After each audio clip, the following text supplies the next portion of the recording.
Bem-vindos a mais uma aula do Sanarflix. O tema de agora é hipertensão secundária, a segunda parte da aula. Nessa segunda parte, a gente vai retomar a definição e um pouquinho da epidemiologia e vamos conversar sobre 4 doenças: feocromocitoma, hiperaldosteronismo primário, Cushing e sobre a coartação de aorta no final. Relembrando a definição, a hipertensão secundária é a hipertensão que acontece com alguma etiologia definida. É diferente da primária, em que o paciente é hipertenso e não tem uma causa. Na secundária, eu consigo identificar uma causa e, tratando a causa, geralmente eu resolvo a hipertensão. Para pensar na secundária, eu tenho que pensar nas pistas. Então, você tem que ser como se fosse um detetive. Colher pistas para pensar no diagnóstico. Que pistas são essas? Primeiro, o paciente que tem uma hipertensão resistente, ou seja, usa 3 fármacos, sendo um deles diurético e mesmo assim não controla a pressão, considerando que ele está tomando os fármacos direito, né? Que ele é bem aderente ao tratamento. Muitas vezes o paciente não é.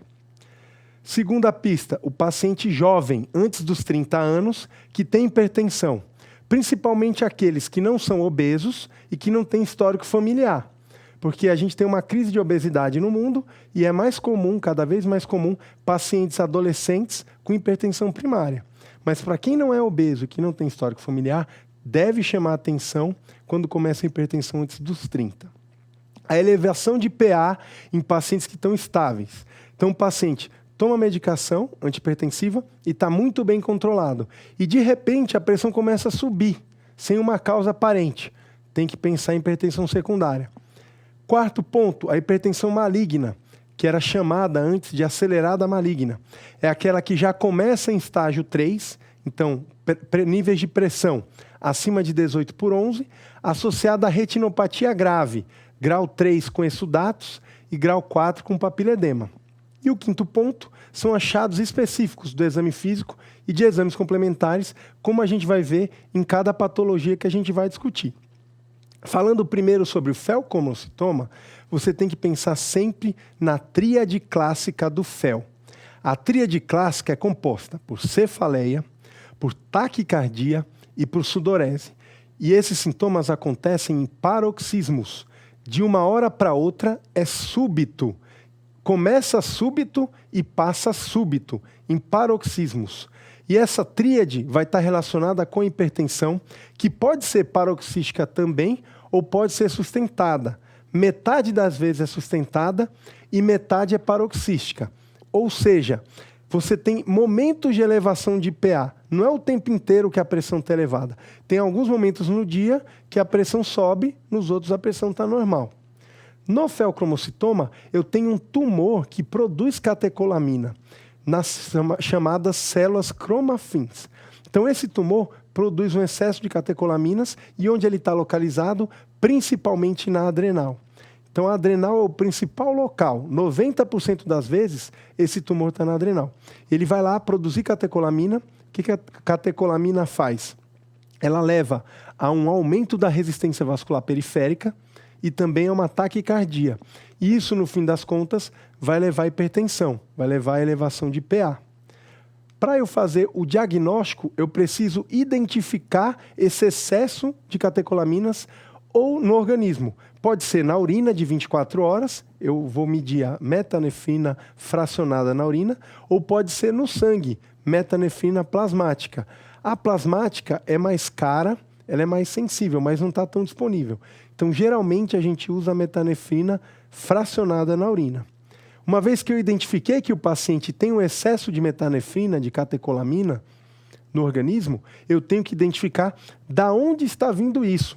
Aonde está localizado essas células, aonde estão localizadas essas células que produzem esse excesso. 90% das vezes está na adrenal. Logo, eu vou fazer uma toma, uma ressonância de abdômen para identificar. Se eu não identifiquei na adrenal, 10% das vezes está fora, nos chamados paragangliomas. As células cromafins podem estar em gânglios paravertebrais. Não é o comum, acontece em 10%.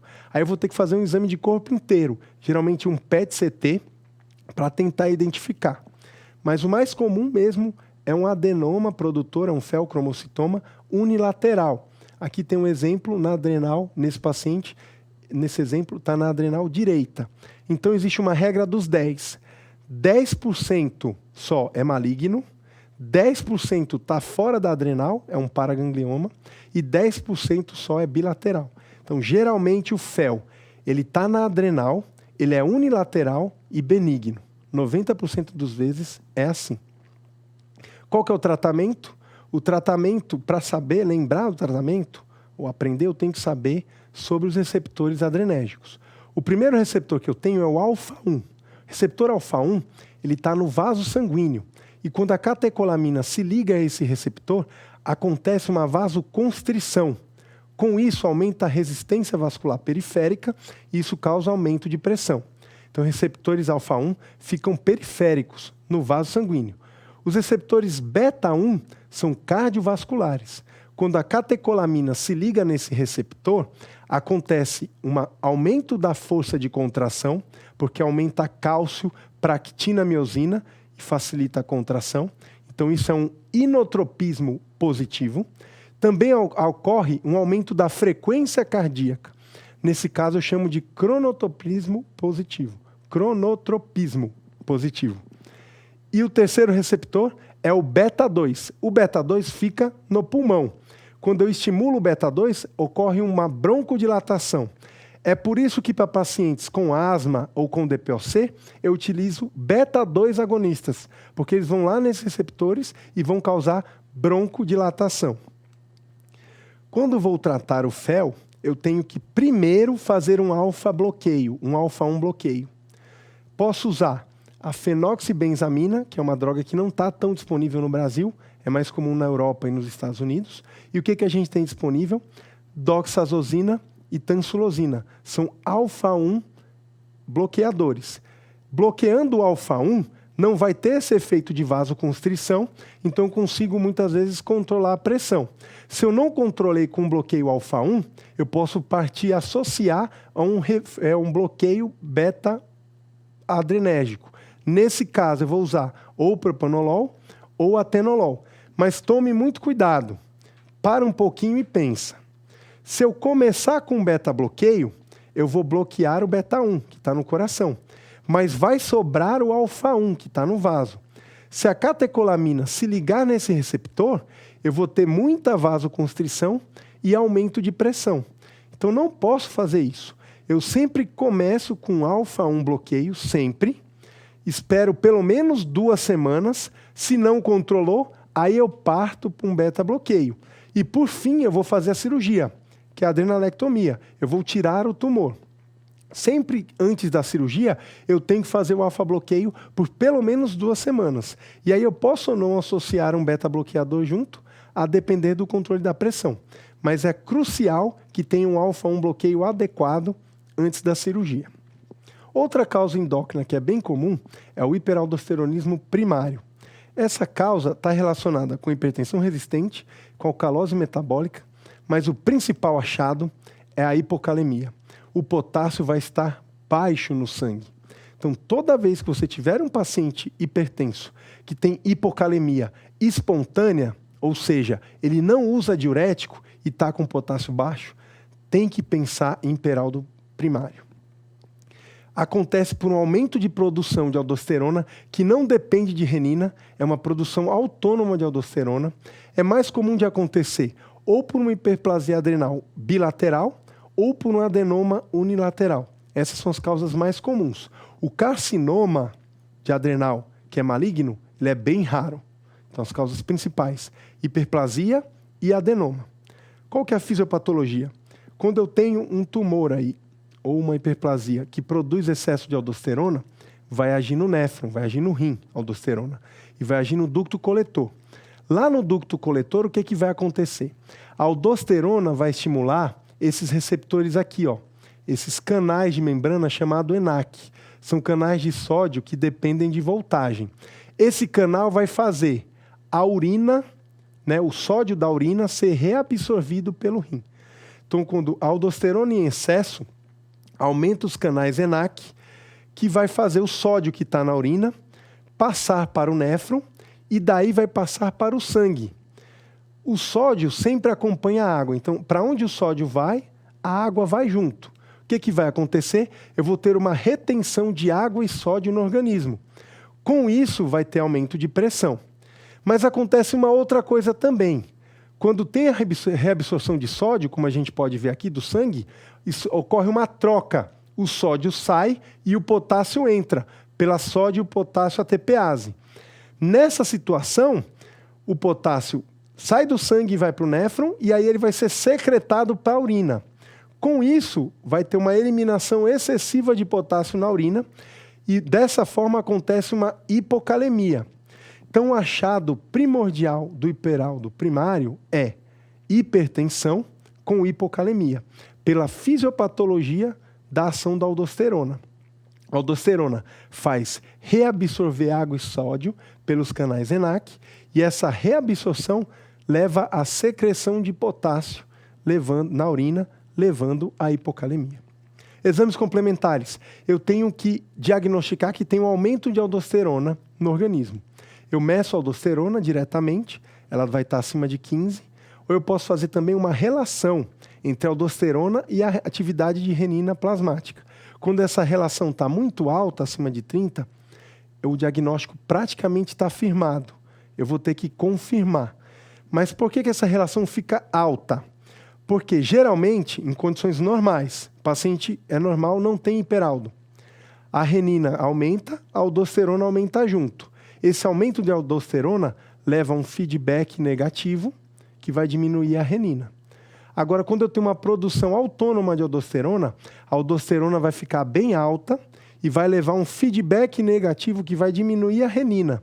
Então, a relação aldosterona e renina vai estar pesando muito para o aumento de aldosterona. Por isso, a relação fica acima de 30. E como que eu confirmo? Tenho certeza que tem hiperaldo primário. Eu tenho que fazer um teste confirmatório. O mais comum de ser feito é a sobrecarga salina. Então, eu dou soro fisiológico, NaCl, 2 litros em 4 horas. Essa sobrecarga de sódio, se a pessoa em condições normais, vai agir lá no rim, na mácula densa, excesso de sódio inibe a liberação de renina. Se inibe renina, vai ter que diminuir a aldosterona. Então, em situações normais, a sobrecarga salina inibe a produção de renina e de aldosterona. Mas se o paciente tem um hiperaldo primário, ele tem uma produção de aldosterona independente. Então, a aldosterona vai continuar elevada mesmo após a sobrecarga. Quanto? Em geral, acima de 5. Então, se eu faço uma sobrecarga salina e a aldosterona continua elevada, isso é sinal que o paciente tem uma produção independente. Ele tem um hiperaldo primário. Uma vez que eu faço esse diagnóstico, eu vou ter que identificar por imagem onde está o problema. Geralmente está na adrenal. Então, vou fazer uma tomo ou uma ressonância de abdômen para avaliar as adrenais. A ressonância é um pouco melhor, a imagem é um pouco melhor que a tomo para identificar o local do problema, da lesão, que pode ser uma hiperplasia ou um adenoma. O tratamento, em geral, é cirúrgico quando é adenoma unilateral ou quando é um carcinoma, que felizmente é raro. Agora, se eu tiver uma hiperplasia adrenal bilateral, eu não vou retirar as 2 adrenais do paciente, eu não posso fazer isso. Eu vou ter que dar um remédio, que no caso é a espironolactona. Ele é um antagonista da aldosterona. Ele vai agir lá no ducto coletor, inibindo a ação da aldosterona. Com isso, eu ajo na fisiopatologia da doença. Mas eu vou ter que usar doses elevadas de espironolactona. Em situações normais, eu uso uma dose em torno de 25 miligramas. Mas para esses pacientes com hiperaldo primário, eu tenho que usar 50, às vezes até 100 miligramas por dia. Doses bem altas da espironolactona para conseguir controlar. E a síndrome de Cushing? Outra doença endócrina que pode causar hipertensão. Eu tenho uma divisão importante de Cushing entre causa central e periférica. Na síndrome de Cushing, eu sempre vou ter excesso de glicocorticoides. Quando a causa é central, a hipófise produz o ACTH em excesso. O ACTH é o hormônio adrenocorticotrófico. Então, ele vai estimular a adrenal a produzir glicocorticoides. Quando a causa é periférica, eu tenho um adenoma que produz glicocorticoide na adrenal. Nesse caso, o ACTH não é elevado. Existe essa diferenciação. Quando a causa é central, eu tenho um nome específico de doença de Cushing. Então, a síndrome de Cushing é o excesso de glicocorticoides. Quando a causa é especificamente central, está lá na hipófise, eu chamo isso de doença de Cushing. A clínica é bem interessante, porque tem vários sinais e sintomas. O paciente tem um aumento na face, tem a chamada faces em lua cheia, moon face. Ele pode ter aumento da gordura abdominal com diminuição nos membros, então ele fica com diminuição de gordura nos membros, pernas e braços finos e barriga bem grande, estrias violáceas na barriga. Ele pode ter a chamada giba, que é um aumento da gordura na região aqui cervical e torácica posterior. Pode cursar com osteoporose, com diabetes, com hipertensão, seria uma hipertensão secundária, e também, como tem aumento de glicocorticoides e mineralocorticoides, como aldosterona, isso pode causar uma hipocalemia, como a gente viu no hiperaldo primário. A fisiopatologia básica é o hipercortisolismo, excesso de glicocorticoides. Isso vai agir em 3 pontos: no vaso sanguíneo, no fígado e no rim. No vaso sanguíneo, ele vai deixar mais sensível os receptores alfa-1 adrenérgicos às catecolaminas, ao tônus adrenérgico. Com isso, vai ter mais vasoconstrição, vai contribuir para a hipertensão.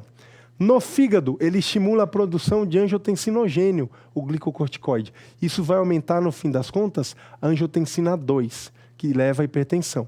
E o terceiro ponto é que esse glicocorticoide também vai aumentar a produção de mineralocorticoide na adrenal. O mineralocorticoide causa retenção de água e sódio. O efeito final é elevação da pressão arterial, é hipertensão.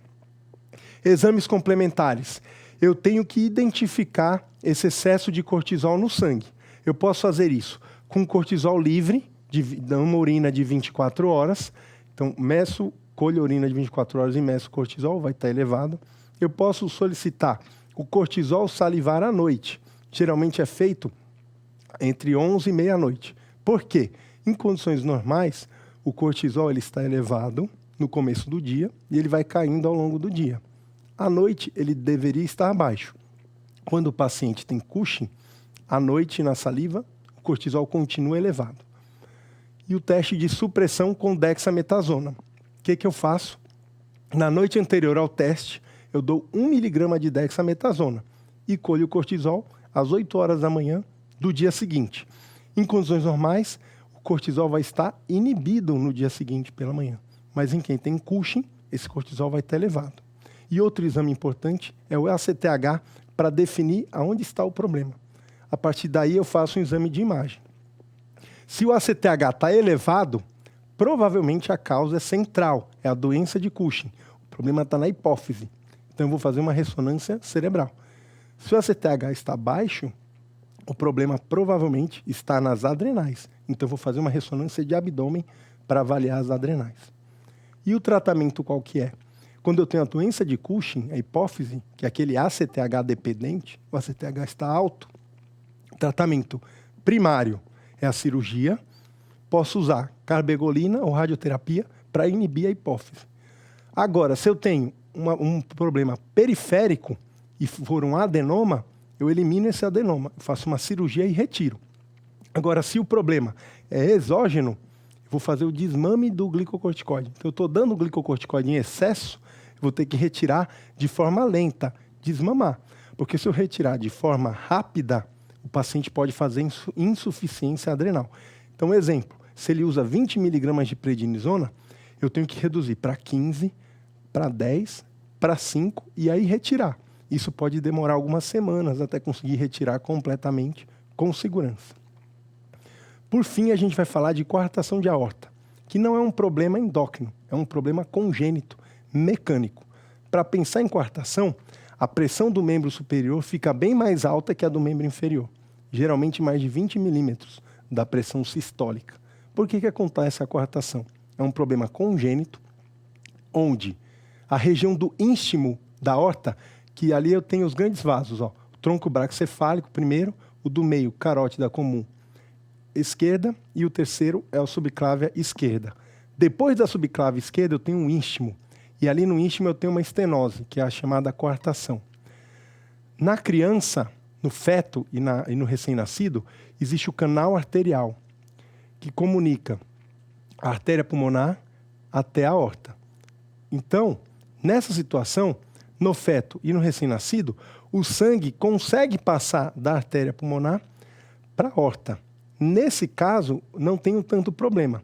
Mas ao passar das primeiras horas e dias, conforme o ducto arterial vai fechando, olha o que acontece aqui. Fechou o ducto, eu não tenho essa comunicação. Aí surge o problema, porque com a coartação, o sangue não vai conseguir passar adequadamente para os membros inferiores. Aumenta a pressão na região de cima e diminui a pressão na região de baixo. Isso é um problema sério.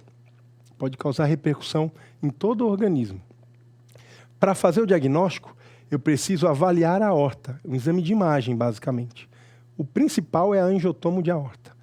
Pode ser feito angiotomo com reconstrução 3D.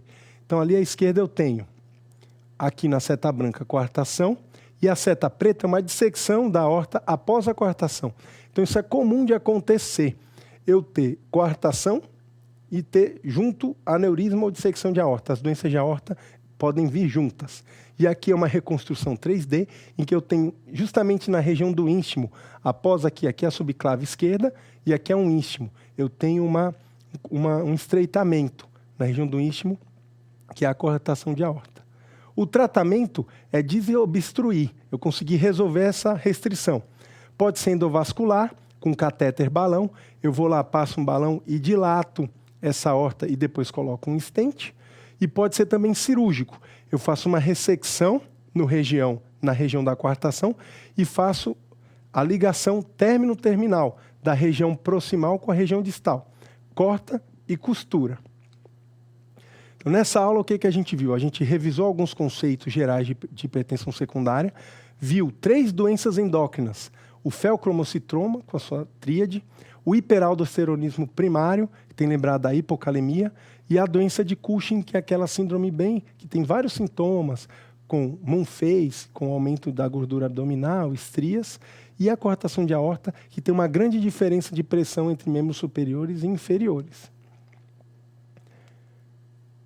Essas são as referências da aula e até a próxima.